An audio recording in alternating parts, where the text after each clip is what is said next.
technology is changing so rapidly with generative AI, changing at an incredible rate, and decision makers are really struggling to cope with that. And climate change, economic pressures. And so right now, one of the things that children say is that they're worried. They're worried about all of these pressures, and they're being asked to fit in with adult systems that aren't really designed for them.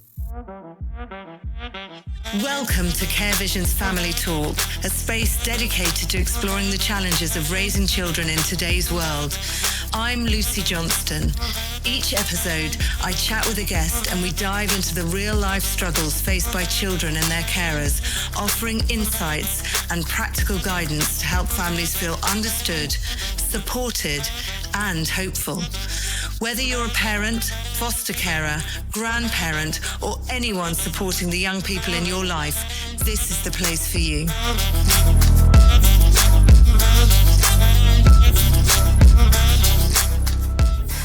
I'm Lucy Johnston, and today on Care Vision's Family Talk, we're joined by Bruce Adamson, one of the world's leading child rights experts. Bruce is a human rights lawyer who works internationally, advising governments, the UN, and children's organisations. Many will know him as Scotland's former Children and Young People's Commissioner, where he helped shape major reforms and champion the voices of children, especially those in care or facing disadvantage. Today, we'll explore what children's rights really mean in daily life and how carers can use them to make a genuine difference. Bruce, welcome to Family Talk. It's great to have you. Oh, thank you so much for that lovely welcome, Lucy. And it's really, really great to be here. It's an honour for us. So first I want to ask you, children's lives are changing fast, socially, digitally, and economically. What issues are landing on your desk most urgently right now? I mean, there are so many issues, and I think what's striking is how interconnected these pressures on children are. Poverty, mental health, economic pressures, digital harms, care instability, long waits for support. None of those things sit in isolation, and when we take a rights-based approach, it's important to see that holistically. Children also talk about the feeling that they're in a world that feels pretty dangerous at the moment. We've just seen horrific anti-Semitic attacks in Australia where children were killed and injured. In Europe, we have Russia's aggression against Ukraine, which started over a decade ago and led to a full-scale invasion 4 years ago, impacting millions of children, with over 3,000 child casualties. The Israeli genocide in Palestine of the Palestinian people, and UNICEF reporting over 65,000 children maimed and killed across Gaza. Sudan, Myanmar, Ethiopia, Yemen. Children are seeing all of this. They're hearing it in the news. Some of those children are here in some of our schools and other places seeking refuge. Technology is changing so rapidly with generative AI, changing at an incredible rate, and decision makers are really struggling to cope with that. And climate change, economic pressures. And so right now, one of the things that children say is that they're worried. They're worried about all of these pressures, and they're being asked to fit in with adult systems that aren't really designed for them. But how can you actually prevent, how can we incorporate the voice of the child, and what can be done to try and stop them worrying about these terrible things that are happening? Yeah. I think it's being around them. So I think trusted adults are really important. Investing in our communities, investing in carers and parents and community-based supports are really important. Allowing children to be children, but also recognizing that children have got the right to information, which is safe for them, and they want to be involved in some of the solutions. They want to be part of these discussions. So it's about creating safe spaces for children to understand what's happening in the world and to put it into context, and making sure that we're properly resourcing the supports that are in and around children to help them feel safe. So can you see or think of examples where the voice of the child is important and could inform the debate, but it is not heard? Are there examples of that? Yeah. I mean, I think that the key thing is that children have the right to be involved in all decisions which affect them, which is absolutely everything. And so I think that's the starting point, is whenever we're making any decision in relation to children, the first question is, how do we involve children? Not whether we should, but how can we do it? How can we make that work? So and that's enshrined in the UN Convention on the Rights of the Child as well. Exactly. Not just wish we could. Yeah. Yeah. You'll hear me talking a lot about that. And so the Convention on the Rights of the Child, which was adopted in 1989 and brought directly into Scots law last year, which is really exciting. One of the fundamental principles of that is that we should always involve children in any decision which affects them. And we should take into account their age and maturity and development, take into account their different ways of communicating, and make sure that they're involved in decision making as we make decisions in their best interest. And I think traditionally we've not been great at that. Children tell us that actually often they feel excluded from decision making. Things are done for them. I think we've got a really strong concept in Scotland of doing things in children's best interests. So we've got that part of it. But what we, I think, struggle with is recognizing children's right to be involved in decision making. We have to recognize that there's this democratic deficit. Children don't have the same economic power or political power as adults. But we as adults, and particularly adults that are making decisions, have to make an extra effort to understand what children's views are in relation to those decisions. And the reason why that's important is because we know that it leads to better outcomes and better decisions. There's a real issue with legitimacy of decision making. If we make decisions for children without involving them, then there's a big chance we'll make a mistake, and that'll have really big impact. But what does it look like? How does it manifest? I mean, we've just had the lockdown measures for COVID. It doesn't appear, I don't know whether you would agree, that children were at the heart of decision-making there, and looking at the COVID inquiry, which said that children's childhood was effectively stopped during that period. How could children be involved? I mean, they're not in Parliament and they don't have, they're going to school. How do we incorporate their views? I think one of the things in Scotland we'd actually done really well over the last 20, 30 years in starting to understand bringing children's voices in, the work of the Children's Parliament and the Youth Parliament, a lot of work that was happening in schools and in community groups. We had governments of all political persuasions over the period of devolution who were starting to talk about children's rights, engage with children. But you're quite right. When COVID hit and suddenly systems are under pressure, we were having to make decisions very quickly, all of that went out the window. And so when we were making decisions about closing schools, when we were making decisions around what education delivered at home would look like, and the use of technology, when we were talking about exams and how they would be structured for older children weren't involved in those discussions, and that was hugely impactful.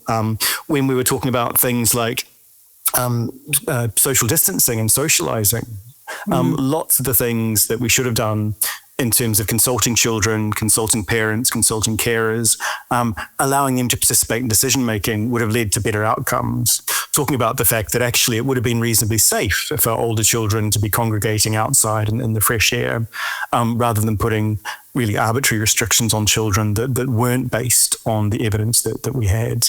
And so the impacts that had on things like education, on kind of socialization and mental health were really profound. And so there's a lot of learning that we can do there. And ongoing today. Yeah. You meet professionals across many sectors. Do you think there's any big misunderstandings that people have about children's rights? Do you think we're getting it wrong? I mean, you mentioned, for example, when systems are under pressure, when the economy is under pressure, do you think that's when we drop the ball? Yeah, absolutely. I think that most professionals who are working with and for children have the right thing at heart. They want to do the best job that they can. The caring professions in and around children do an incredible job, and also volunteers in our community. Everyone does really want the best for children. But where things start to fall down is seeing children as an add-on or the citizens of the future, rather than recognizing them as rights holders now. And that was one of the really important changes that we made with the adoption of the Convention on the Rights of the Child 35 years ago, because it really changed this idea that rather than children being objects of charity or kind of passive in our communities, a recognition that we had to see children as rights holders from birth and throughout childhood that we needed to work to make sure that they could be seen as part of our community and active in our community rather than passive. And I think that's the key thing that we need to make sure that we all realize. And that while we can't expect adults to fit into adult decision-making frameworks, what we need to do is make an extra effort to go to the places where children are and work with them. And we see amazing work done within the care system, within the health system, within the education system by amazing practitioners who are really good at communicating with children and young people. But making sure that happens at a systemic level is really important. Do you think there needs to be legislative change in order to enshrine this in law? I mean, it's nice to have and people might do it on an ad hoc basis. Or do you think we just need a culture change to try and ensure that we actually do think of children when we're making decisions that affect them? Yeah, well, I mean, I think that was why I was so passionate about the incorporation of the Convention on the Rights of the Child. And so the UK had agreed to the Convention on the Rights of the Child back in 1991, but since then, the accountability against it, the requirement to actually do things was pretty limited. We passed various laws, but it really lacked teeth. And so what we did when we incorporated the Convention on the Rights of the Child, so the first part of the UK to do it, and that's really exciting, is that we made it law in Scotland. So from July last year, 2024, it means that everyone who's delivering a public function, so it's the whole public sector and anyone else is doing something in the public good, has to abide by the Convention on the Rights of the Child. And that includes things like making decisions in children's best interest. It includes things like ensuring that children participate in decision-making. And it gives extra rights to care experienced children and young people, disabled children and young people, and others. And so it's this really important framework, starting with this idea that there's an obligation to ensure that every child grows up in a family environment of happiness and love and understanding, and that it's the government's job, and everyone delivering a public function is now bound by law to do this, to put in place all of the building blocks and supports that are needed to make sure that happens. So if we've got carers listening, foster carers and other people looking after children, and they want to advocate for children more confidently. Often there may be issues at schools or in other settings. What do you see is the best way to sort of speak up for them? How do they use the convention, and how do they advocate for them? Yeah. So I think part of it is recognizing that this isn't a complicated foreign thing. The rights that are contained in the convention are really common sense things, but recognizing that they have legal power. And so having some knowledge of what the rights are is really important. But you don't need to be able to learn them off by heart. You don't need to get invested in legal terminology. You don't need to be a lawyer. But a recognition that this isn't a matter of charity. And so if you're caring for a child, anyone up to 18, or actually young people now in Scotland as well with continuing care, then they have a right to extra support from the state. And that means financial support, it means additional support, and to ensure that they have access to education which develops them to their fullest potential, to the highest attainable standard of health, to an adequate standard of living. And so all of those things that children need, those are rights which are enforceable. And actually, if you're not getting those things, then there's a legal remedy. And I'm not suggesting that foster carers or anyone else need to run off to court, but you can have those conversations with the local authority, with social work, with schools, with health visitors, with the wider NHS, and say, the child in my care, my child, has these rights and are not being fulfilled. So what are you going to do about it? And really put it back onto those that are making decisions to say, have you done an impact assessment of this? Have you thought about how this is affecting my child? Because it's for those that are in power to demonstrate that they're fulfilling those rights. So it's about asking the question. Yeah, I'm with you. Yeah, so just getting in touch with the relevant authorities. Do you think there are areas where, or have you seen examples where children actually produce better solutions than adults might expect? Do you think are there examples where their role has been key or would be key? In what areas? Yeah, absolutely. And I think we really saw this strongly with some of the kind of sharp end stuff. So there's lots of examples, I think, around things like planning and making sure that bus routes are appropriate, and planning around play parks, where a really wonderful example I'd heard where the local authority was talking about designing a new play park. And one of the things they'd talked about was making sure that there was grass there, because they were saying that's wonderful because it's very lovely and natural. And the children were saying, actually, grass isn't good because there's a lot of syringes around and things. And in grass, actually, we can't see where we're walking until you sort that. So there's a deeper problem there. But children were saying, actually, we need a turfed surface, and we need a surface that we can see, because actually grass is dangerous. And I don't think the adults had thought about that. So there's things like that. But one of the best examples I think that we had is when I was Children's Commissioner, we used our legal powers to do an investigation into restraint and seclusion in education settings. And so most of the children that we were talking about had complex needs, so children who were often non-verbal and who were perhaps in residential or supported educational care.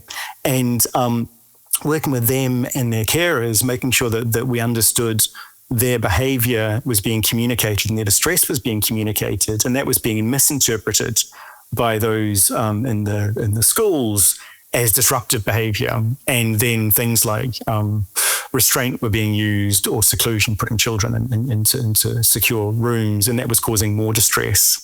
And so the investigation that we did was very much about trying to capture the views of those children to see what was going on, and led to a series of recommendations, all of which were adopted by local authorities, in terms of how they would ensure better understanding of those communication needs of those children, and better regulation around the use of around their responses to avoid restraint and seclusion, which were often being used in really harmful ways and unnecessary ways.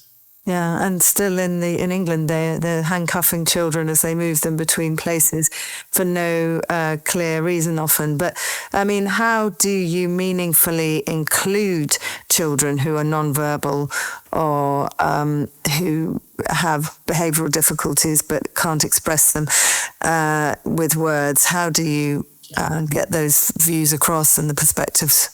Yeah, it's relationship-based practice, and carers and families are so good at this. So it's about the people that know those children best and can help them communicate and engage with the world. And then everyone who interacts with that child needs to learn that. And so lots of things like kind of passports and things, so little kind of booklets and folders that say, when I do this is what I'm trying to express. And so helping to understand the unique communication of every child. And so that takes time, and it takes relationships. And there are people around children, their family, their siblings, parents, carers, professionals that build up over time that really strong, trusted relationship and understand how children communicate. And then it's important that every other adult that interacts with that child can use that information and advance. And so I think that's really, really key, is that we have to think about every child as unique and find out what communication works best for them, and then make sure that information is shared in a way that allows those that need to communicate with them and want to communicate with them can use that to do it most effectively. And are there any sort of signs that you think carers should look out for that a child feels unheard, and how can they change that? Are there key things, or do you think it's depends on the child and everything? Yeah, it depends on the child, and it's a very human thing as well. And so if a child is acting in a distressed way that may be kind of seeming kind of disruptive, then it's really important that we understand what's going on there, what might have caused that, and what's going to help that child in terms of being able to be calm, to feel safe, to be able to feel to feel listened to feel heard. And so that's really important, is learning those what those behaviours and communications are. And responding to them appropriately to ensure that children feel safe. And I think recognizing that communication is a right, and that has to be interpreted for the individual child. Something that works for one child might not necessarily work for another child, but it's that relationship-based practice. And that's where carers are so important, because they've got all of that information and knowledge. And then if the child's going away somewhere else, we need a way to make sure that knowledge travels with the child. And so there's some wonderful initiatives around things like kind of a communication passport and some of those things that allow someone who might be meeting the child for the first time to help to understand that. But it's about trusted relationships. And just moving on to your work, you have advised governments around the world. Do you see similar challenges in Scotland as you might do internationally, or is it just completely? Are we facing unique challenges in Scotland? Scotland's absolutely amazing, and it is distinctive, but the issues are very, very similar all over the world. And again, I've had the great privilege of working all around the world in places that are very different culturally, and countries that are much bigger, much different, different economics, different legal systems. But the issues are very, very similar. So inequality, poverty, mental health, cut through, failing child protection systems, a really big one. Nobody's got that right. Children everywhere feeling that their voices aren't heard and that they're not involved in decision making. And then some of those existential risks that we talked about earlier, conflict, climate change, the impact of technology, they're universal issues, albeit that they're felt differently in different places and very acutely in relation to things like conflict. Yeah, child protection systems are failing. You mean people are falling through the nets, children are falling through the nets of abuse, absolutely. And Scotland's done some great work on that in terms of our multi-agency approach and things, but there's still a very long way to go. And I think that's universal kind of around the world, is that we're not doing well enough to ensure that children's right to safety is paramount. There is a whole fear among some of the younger generation, and a sort of nihilism, if the climate is burning, we're in this emergency, they've been locked down. How do we overcome those sort of challenges? Because it's sort of the youthful kind of hope among many is not there because of these worrying things that you've discussed earlier. How do we try and avoid that? Yeah, I might challenge you a wee bit on that, because I think that youthful optimism is still there. The world is a really challenging place, as we talked about earlier. But one of the great joys and privileges of being the Children's Commissioner in Scotland and doing children's rights internationally is that I get to spend a lot of time with children of all ages. And you can't spend time with children without being just really excited and engaged and filled with the kind of optimism and energy that they have. It's such a wonderful thing. And I've got lots of ideas. They are frustrated. They are scared. They're angry, quite rightly, at society and adults' failures. But also they want to be part of the solution. And that was one of the big things that children told me during COVID. That they don't want to be seen as the lost generation. They don't want to be seen as victims. They want to be part of the solution. And the frustrating thing is when they're cut out of that. And so they're full of ideas. They're full of energy. And for those of us that get the kind of privilege of spending time with children, that's so clear. But it's about making sure that we allow them to channel that into decision making. I often talk about children's rights as being the rainbow against the dark cloud of all the horrors in the world. And I think that being a rainbow, being a human rights defender, is something that children are really passionate about. It's a lovely image, yeah. Many carers are supporting children who carry the emotional weight of poverty or instability. You alluded to that earlier. So what kind of steps can help them rebuild a sort of sense of security? Yeah, it's hugely important. And one of the things that I've often said is that the poverty is the biggest human rights issue in Scotland, in the UK.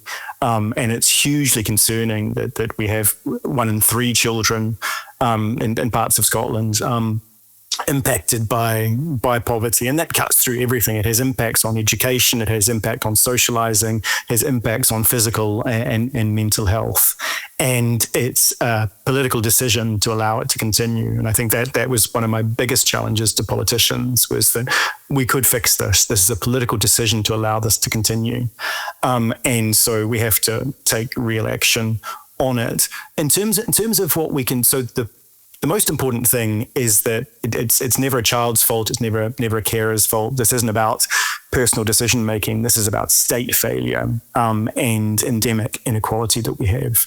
And so one of the really important things is to make sure that we see social security as a right. And so carers, making sure that you're able to get the advice that you need in terms of accessing social security. And there should never ever be stigma around social security. This is a right. Children have the right to benefit from social security. They have the right to an adequate standard of living.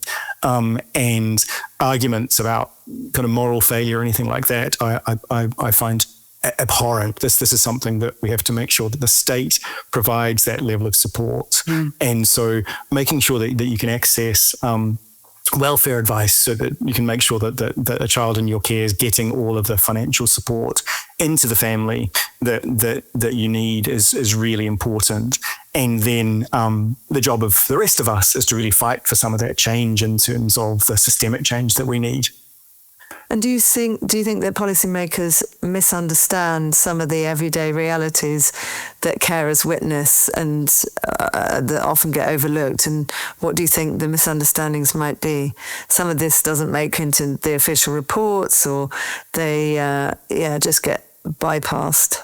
Yeah, I think again it comes back to the lack of kind of lived experience feeding into decision making. And I think that's one of the problems that we have, is often decisions feel pretty detached from the lived reality. And one of the things that I wanted to focus on when I was Children's Commissioner was making sure that there was a closer connection between children's lived reality and decision makers. And so one example of that was when Philip Alston, who was the Special Rapporteur and the top expert for the UN on poverty, so he came to the UK and did a visit to do a report on poverty. And I took him to the East End of Glasgow, and we visited a primary school. And I had him sitting on the floor with the children, and they were kind of using paints and crafts to actually explain what was going on in their community. And then we walked around the community with the children. They were explaining their what was going on, and that fed directly into his report, which was scathing of the UK. And then when he delivered that report at the UN, I took 4 10-year-olds from that school over to Geneva to the UN, and they were able to actually give him a briefing before he went and gave his big speech at the UN condemning what was happening in the UK. And I think that was really important for a number of reasons. One is that it's really important that decision makers actually see and experience what's going on in a way that is right for children. So children and their carers were able to speak directly to her, not filtered through politicians or constrained by having to give a formal speech or anything. And then the children were actually able to go to where power was being exercised and be part of that as well. And so the same thing at the UK Parliament, at Scottish Parliament, at local authorities, every place decisions are being made. We need to do a lot more to get that experience in, and it's the job of the decision makers to do that. It's not the job of people who are experiencing poverty to go and tell their stories and stand in front of Parliament. It's the job of decision makers to go into communities and get the information that they need, and they're not doing that well enough. I understand. You talked about the sort of rainbow of hope and ideas, but there is an epidemic of anxiety and loneliness, and waiting times for help are also rising. And I'm just wondering what worries you most about children's mental health right now, and what we think can be done. I mean, poverty is obviously one of the key things that you've said is in sort of linked. Yeah, mental health. When I was Children's Commissioner and ever since, when I talk to children, the same themes come up, and poverty and mental health, along with things like climate change and education, are always the top two. Poverty and mental health. Even in communities we would see as affluent, there's real concerns around poverty and the economic situation and the future. And one of the things I think is really important is to recognise that you can't insulate children from this. Children who are experiencing poverty, children who are experiencing poor mental health themselves, or experiencing it through the adults around them with poor mental health, they're living that. So it's not about pretending that it's not happening. It's about putting in place those supports around them. And I think that there's a few issues. One is for acute mental health and mental illness, the waiting times are far, far too long. So it's about making sure that those supports are available. But more so, I think it's about the community-based support, so the mental well-being. And one of the things that we saw during COVID was when we stripped a lot of that away. And so if you're not going to your sports team, or the Girl Guides, or you're not going to choir, or you're not being able to kind of be in the school where you're being seen every day, then those universal supports disappearing, suddenly the pressures in terms of mental health went up. And so recognizing the value of youth work and the voluntary sector and all the things that are around children, recognizing the huge professionalism of foster carers and others that are supporting children within the care system, and investing in that is the most important thing we can do for mental health. It's not just for specialist mental health services. Right. And the young advisors that I had when I was a Children's Commissioner, I said to them, you can do an investigation into anything you want. And I gave them the power of the office to do that. And the issue they chose was mental health support in schools. And so they were saying that there should be more mental health nurses in schools, because a lot of children said school is a place where they do feel safe and can access services. And so putting in place those universal supports in terms of mental health is really key, as well as recognizing the challenges with acute mental health. So universal services, I think, is the absolute key to recognizing the economic benefit of that, I suppose, as well. Because without rambling on, one of the things that worries me is the short-sightedness of the way in which we do budgeting. So we don't do proper children's rights-based budgeting, because the investment in community-based support, the investment in supporting foster carers and others, and youth workers and people in and around communities is hugely valuable in terms of reducing the pressures on the health system, the education system, the justice system, and we don't properly map that out. And so that early investment on a holistic basis of community-based supports, we know is the best investment that you can make. And from your time as Children's Commissioner, do you see areas where the care system is really working well, or and areas where it's really falling short? Can you identify those? Yeah. You mentioned we need to bolster it for, Yeah, I mean, so when I was Children's Commissioner, it was during the time of the Independent Care Review. And so I think that was something that was really powerful in terms of the way in which large numbers of care experienced children and adults were able to feed into this root and branch review, which was really useful. So we've got a huge amount of information around what's happening with care experienced children and their carers, and then a clear set of recommendations which have become the promise. I think one of the things I'm concerned about is that we're not going back to that evidence base enough and checking against it in terms of saying that we've got that, because one of the things so we've got the promise, which is you can define that better than I can probably, but that's the government's decision to sort of reform the system. But why do you feel that what evidence-based things should we be looking at, or are we avoiding? Yeah.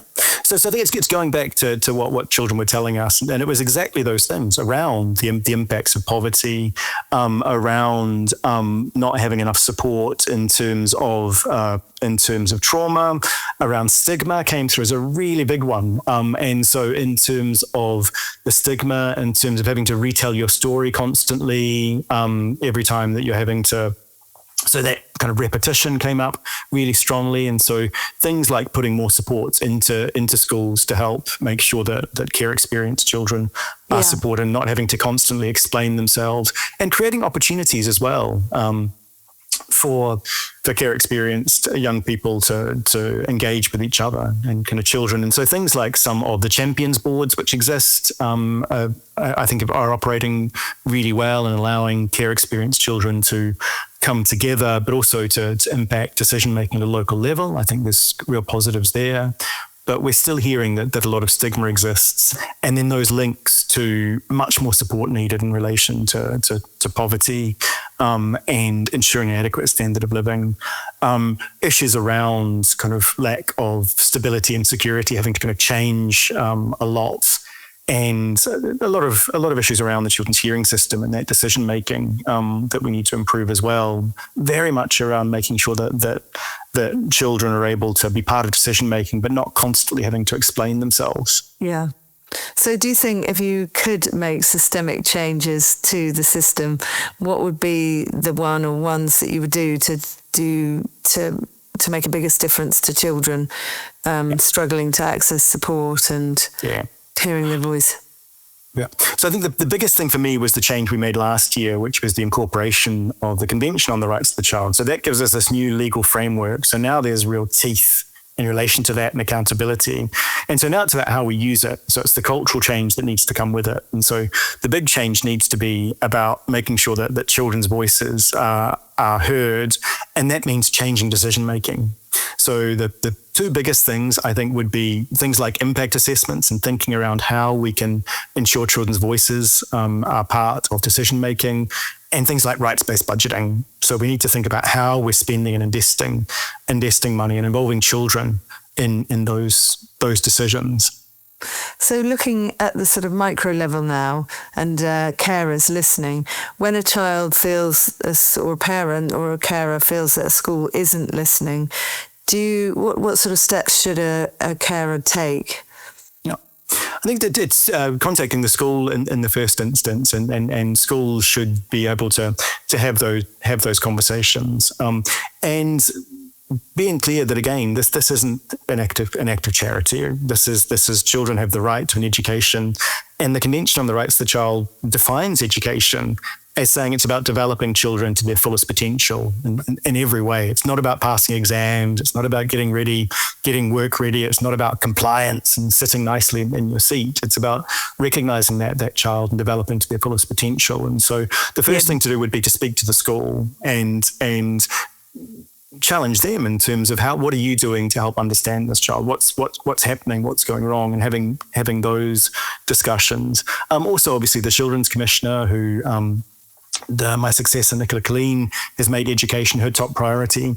And so they're doing a lot of work around schools as well. And so the Children's Commission is a good resource in terms of if things do need to be escalated. But the starting point needs to be, this is a right that children have, and trying to get to the bottom of what might be going wrong, and really challenging the school to make sure that they're living up to their obligations to really understand that child and what's going on. I mean, I'm sure you do a lot on this, but the digital worlds are looking nothing like ours did growing up.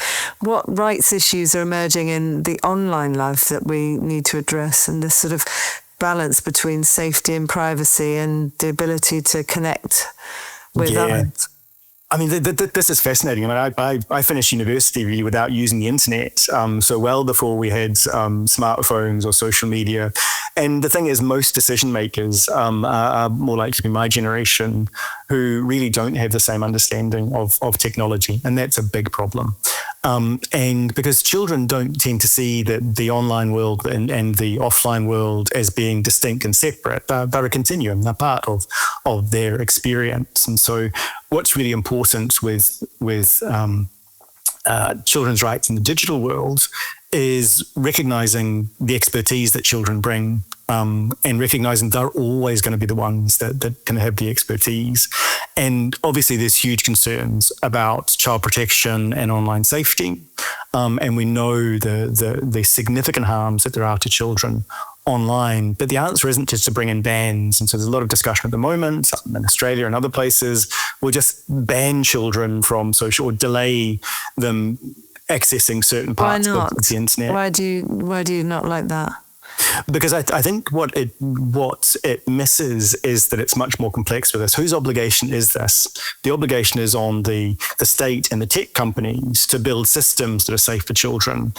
Just removing children from accessing things isn't a solution. It's actually abrogating that responsibility. And so what we need is proper regulation, making online spaces safe, and really investing in that and using the powers that we have, rather than saying to children, we're going to stop you from engaging with this. Mm-hmm. Because one of the things that children have told us, particularly those children who feel marginalized, who feel alone, that actually online spaces can be really important for them to connect with people like them, to access support, and so to access information. And children have this right to information.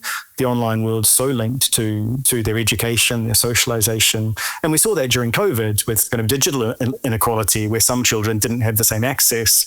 If you're in a shared house with one computer and poor internet and a number of siblings or other children, and suddenly some children were able to access that and some weren't. And so digital inclusion is really, really important. And it's the job of adults and the government to make sure that that's safe. And I worry that by just taking children out of spaces, we're not tackling the root problem, which is our obligation to make spaces safe for children and involve them in those discussions. I mean, one could say, well, that's idealistic of you. The tech companies still haven't, and have been told to play ball and make things safe. Given that they are still not making things safe, they're doing what they do. Then how do carers navigate that? I presume that if you ban things, then by the time a child comes to the age when it's no longer banned, then they won't know how to deal with what's there. So what do you think is the way to play it for children? Yeah. I mean, my answer is always probably going to be the same, that it's relationships. It's built on trusted relationships. It's about having those conversations. As you say, the kind of ban model, I don't think is very smart. Children can often find their ways around any type of ban that we put in anyway. But also, just pretending the problem doesn't exist isn't the way to deal with it. And I think maybe I am wildly idealistic and optimistic, but I'm also a lawyer who understands the regulatory framework and the accountability that the law can bring. And I think there is a real need for political leadership here. There are regulatory mechanisms, there are accountability mechanisms, and we've seen the EU exercise some of those that we can use. And I think we need to be much braver in really challenging some of this stuff. We shouldn't just be giving up and giving in and saying that this isn't possible. We should be really making sure that we're linking this back to children's rights in the digital world. And the UN Committee on the Rights of the Child did a general comment around this. So they produced a few years ago a new set of kind of normative standards, rules around children in the digital world, which is really useful, which tackles some of this and recognizes that there's huge benefit to children from safe use of the digital world. And it's going to be really important for their future careers and socialization, education, mental health, as I mentioned earlier. So it's about making sure that that's safe. And the best way to do that is relationships, having those conversations, knowing what children are interested online, where the risks might be, making sure that children have the education and support, but also making sure that we recognize that it's our job to keep them safe. And that we have to be much braver about holding those in power to account on that. Yeah. And you mentioned the justice system and being a lawyer. Can you depict what a truly child-friendly justice system would look like? Yeah. And in fact, again, the UN Committee on the Rights of the Child has done a general comment on children in the child justice system really recently as well. And so the first point being that we need to recognize children as children first and foremost. And when children are exhibiting behavior which is harmful to others, we do need to take that seriously and we do need to address it. But we need to address it from a welfare-based perspective, figuring out what's going wrong here, And actually, a criminal justice approach is the worst possible way of doing that. We've got international evidence and a really wonderful longitudinal study done here in Scotland, which is world leading, which shows that the more of a criminal justice approach that you take, the worse the outcomes will be. So having things like a low age of criminal responsibility and prosecuting children and putting them into the adult justice system is the worst possible thing that you can do, because it just amplifies that distress, which is then displayed in harmful behaviour towards others. And so we know what's really effective is welfare-based early intervention, community responses for harmful behaviour to figure out what's going on and try and come up with a solution around that. And so relationship-based practice, a welfare-based approach, is the best way to keep us all safe. And recognising that usually children who are harming others are often harming other children. So children are most likely to be the victims of harmful behaviour by other children. And we need to make sure that they are kept safe. And the evidence shows us the best way of keeping children safe is a welfare-based early intervention approach. And that's why these kind of really strong justice approaches of prosecuting children in the adult courts. And so I was just discussing with the Children's Commissioner in Australia recently, because there's parts of Australia that are taking a much more criminal justice approach to the harmful behaviour of children against all international evidence, and that's really concerning. So we have started to move in the right direction in Scotland. We've raised our age of criminal responsibility up to 12, and so we used to played a key role in that. You did in raising the age. I was, and that was when I became Children's Commissioner in 2017. Age of criminal responsibility, the physical punishment of children, the incorporation of the UNCRC, and children in young offenders institutes were my big four things that I wanted to make legal change on. And I'm pleased that we've made progress on all of them, some more so than others. And age of criminal responsibility is probably my biggest failure, I think, because we only got it from 8 to 12. Whereas the international minimum is 14. So we're still 2 years below the international minimum. And actually countries that have an age of 15 or 16 actually have much better results. In terms of reoffending rates? In terms of reoffending rates, in terms of the types of harm, in terms of the impacts of mental health, in terms of the feelings of safety that children have. So I think that's the thing. I totally understand that we are concerned about keeping children safe, and particularly when there's this really serious harmful behaviour by children, the instinct would be to maybe take a justice approach and lock them up. But it doesn't work, I think, is the key thing, is that all of the evidence shows, and we've got evidence over the decades and decades from all over the world, shows that it doesn't work. The more you use a justice-based approach, the worse the outcomes are. And it doesn't make people feel safe. It doesn't make them any safer. It creates an environment that leads to more harmful behaviour. Whereas if you take a welfare-based approach, then what you can do is understand where this harm's coming from, and address the underlying causes of that behaviour. But and when that you actually say creates safer communities. Sorry, interrupted you there. I'm sorry. No, go. Welfare-based approach means what? Yeah. So you've got a child that's doing sort of harm or seriously injured someone or whatever it is. This is a danger still. This person could be a danger still. When you say a welfare-based approach, how does that manifest? How do we keep people safe? So in Scotland, we've had the children's hearing system for a very, very long time, developed in the 60s, and that's a welfare-based approach. And actually that works really well in terms of looking at the child and saying, where's this harmful behaviour coming from?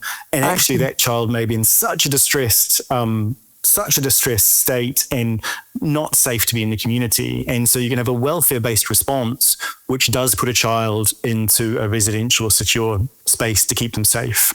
But the purpose of doing that is not to punish them. It's to actually help them and support them so that when they come back into the community, which is as soon as possible, that they can do so safely.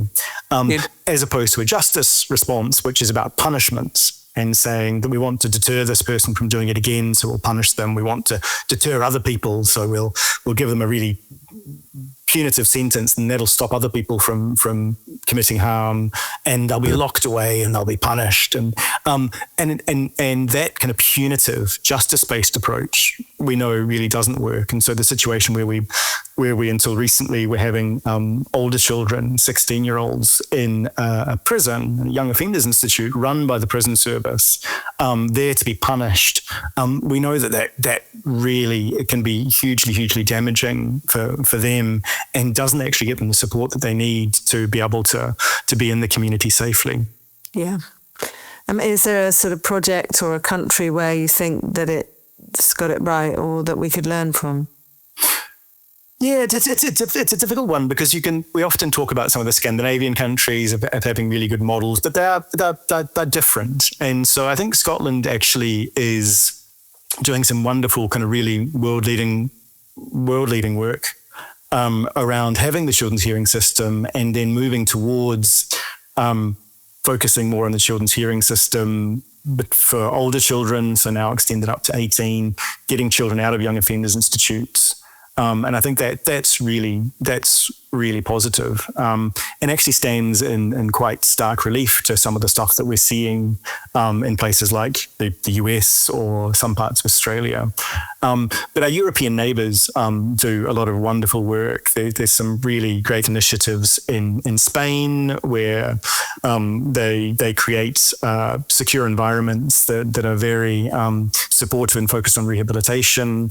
The Scandinavian countries have some really kind of powerful work. Some of the Northern European countries as well, Belgium and others, are doing great work as well. And so there's lots of initiatives that we can look to. But what the evidence really clearly showed when the UN did its work and kind of brought all the international evidence together was that moving the age of criminal responsibility up, focusing on welfare-based responses, focusing on early intervention and holistic approaches, getting all the scaffolding in around children, so investing in communities, focusing on carers, relationship-based practice, all of that stuff is the way to ensure that children aren't then going on to commit harmful behaviour and ending up in conflict with the law. Yeah. And so is there anything that gives you optimism about the next decade for children's rights? Do you feel positive about it? Yeah, I do. Although at the beginning of this year, I wrote a big report for UNICEF where they wanted to look 50 years into the future. And it was probably the hardest thing that I've ever done, because you think about how quickly the world's changed in the last 5 years, 10 years, 1 year. The idea of projecting 50 years into the future was really challenging. And a lot of the big global trends were really distressing. But again, I went back to this idea of this bright rainbow of children's rights. And so what we are seeing, I think, that gives me real optimism is children understanding their rights more, being able to stand up and champion rights. And we're seeing that in things like the climate, where children's voices have been really powerful, but also within things like challenging poverty and anti-racism movements. And so the voice of children and the way in which they're engaging is exciting. I think the incorporation of the Convention on the Rights of the Child and recognizing that this was led by children, it was led by carers, it was something that really had a strong community leadership element to it, saying that this is important in Scotland, we want this legal framework, and we want this accountability. And if you'll indulge me, there was a really wonderful exercise I did as Children's Commissioner, which I still always come back to. And we asked children to come up with 7-word stories to explain why children's rights were important to them. And that's actually a really hard thing. I can't, as you can tell, I rabbit on a lot. So trying to come down to 7 words to describe something as complicated as children's rights is quite a task. And they came up with things like, rights are help before you even ask. And so this idea that this is a positive obligation on the state, and that actually this isn't about charity, this is actually a positive obligation. The adults have to do stuff. We shouldn't have to be asking and begging for it. And so that idea of that positive obligation that we have, my rights are my armor to me. I really love that one, because that's about the protective element of rights. So rights are about keeping you safe, so providing for you before you even ask, but also protecting you. And another one was, my rights give me power, freedom, courage. And this idea that the rights framework is supposed to be around children being able to express themselves, that participation. Yeah. And so those types of things, when you work with children and you see their understanding of how they can actually be part of the change, that's hugely exciting.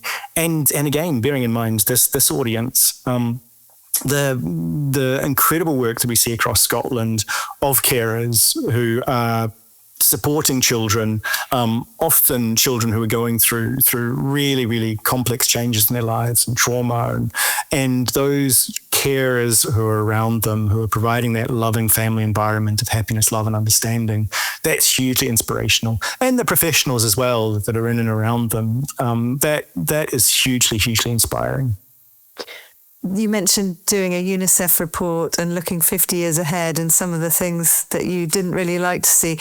Can you tell me, is there anything that keeps you awake at night? Are there any things you're really worried about, even though you have this positive backdrop? Yeah. So one of the other 7-word stories that I loved was children have rights, dinosaurs don't, they died, which I love in terms of the idea that not suggesting that a rights-based framework is the lack of a rights-based framework was the cause of the extinction of the dinosaurs, but the idea that there's some kind of existential kind of preventative element that if we don't actually start to take action, then this is an existential crisis. And so the growing levels of conflict, of populism, of radicalization really does worry me, kind of where public discourse is going. I think that I find really challenging, that it does feel like we're losing control. And I think the rise of kind of populism that we're seeing is really concerning. The drift away from evidence-based decision-making is really worrying, combined with those big things of conflict and climate change is really worrying. But I'm still always clinging to that bright rainbow that we have, that we can bring that back. And anytime you actually spend time with children, you really see that. And I had the privilege a couple of weeks ago on World Children's Day, on the 20th of November, to be in Brussels with a group of children from all across Europe, just watching them engage with senior decision makers at the European Union and really challenging them in a really respectful way, but using kind of evidence-based arguments to really ask them to do more. And so while the state of the world keeps me awake at night, I get back to sleep again with a smile when I think about that bright rainbow that children can be. That's wonderful. And just final question, what keeps you motivated to push for change, even when it's so difficult? It's working with children and young people, and those that work with them and care for them are hugely, hugely inspiring and motivating. And I think that's what keeps us all motivated and engaged, and kind of necessarily kind of angry and pushing for change is that when you work alongside children and help amplify their voices and their desire to be human rights defenders and change, and that really keeps me motivated. Wonderful. Well, thank you so much, Bruce Adamson, for joining us today on Family Talks. It's been absolutely fascinating and really informative for carers. Thank you. If you'd like to hear more episodes, explore upcoming live events, or access free resources, you'll find all the links in the episode description. Just scroll down wherever you're listening.